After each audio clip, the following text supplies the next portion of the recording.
යකඩ දොර සෙමින් විවෘත වුණා. හදවතේ ගැස්ම පාලනය කරගන්න උත්සාහ කරපු සඳරු බයෙන් වටපිට බැලුවා.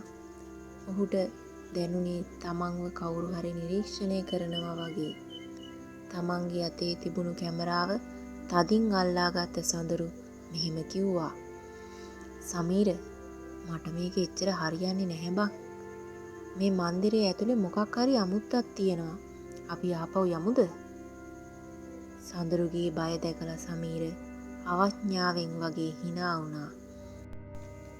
ඔහුට ඕන උනේ කොහොම හරි මේ වීඩියෝ එක කරලා ඔවුන්ගේ channel එක ප්‍රසිද්ධ කරන්න. සමීර ගොඩක් විශ්වාසයෙන් යුතුව සඳරුට මෙහෙම පිළිතුරු දුන්නා. පිස්සු නැතුව වරෙන් බක්. උඹ හැම පරණ ගෙදරකටම ඔහොම බය වෙනවනේ.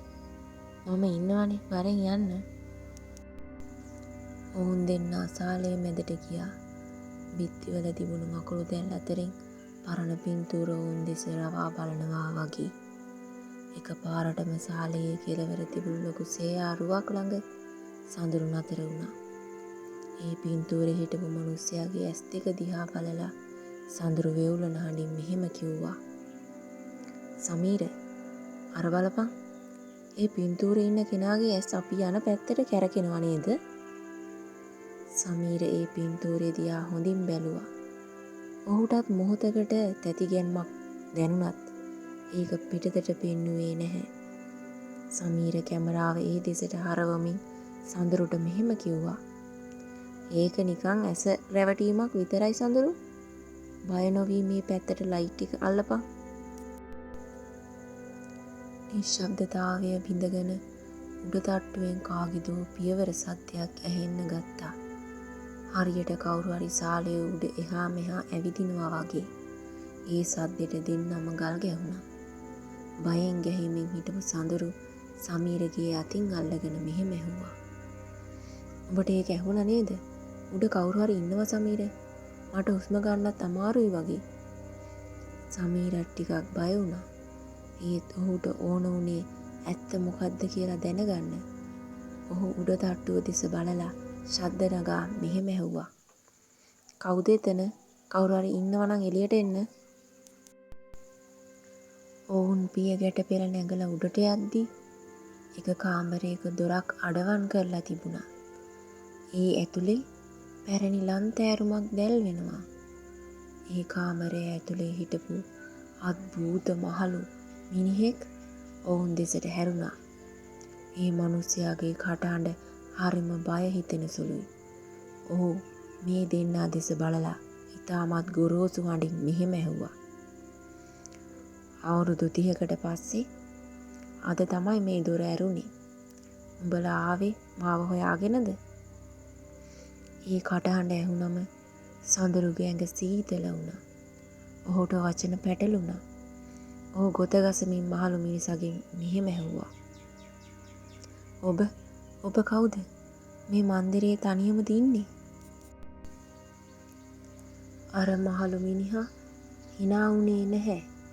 ඔහු ජනේලයෙන් එපිට පෙනෙන මීදුම දෙස බලාගෙන හරිම අබිරහස් විදියට මෙහෙම කිව්වා. මේ මන්දිරයේ අයිති මියගිය අයට, පණ තියෙන අයට මෙතන ඉඩක් නැහැ. උඹලා දකින්න ඇත්තක් නෙමෙයි, මතකයක් විතරයි. ඒ වචන ටික ඇහුවම සමීරට තේරුණා තමන් ඉන්නේ ලොකු අනතුරක කියලා. ඔහු සඳරුගේ අතින් ඇදලා මෙහෙම කෑ ගැහුවා. සඳරු, මෙතනින් දුවපන්. මේ මිනිහයාගේ කකුල් පේන්නේ නැහැ බං. දුවපන්. ඔවුන් දෙන්න පණ එපා කියලා පඩිපෙළ දිගේ පල්ලමට දිව්වා.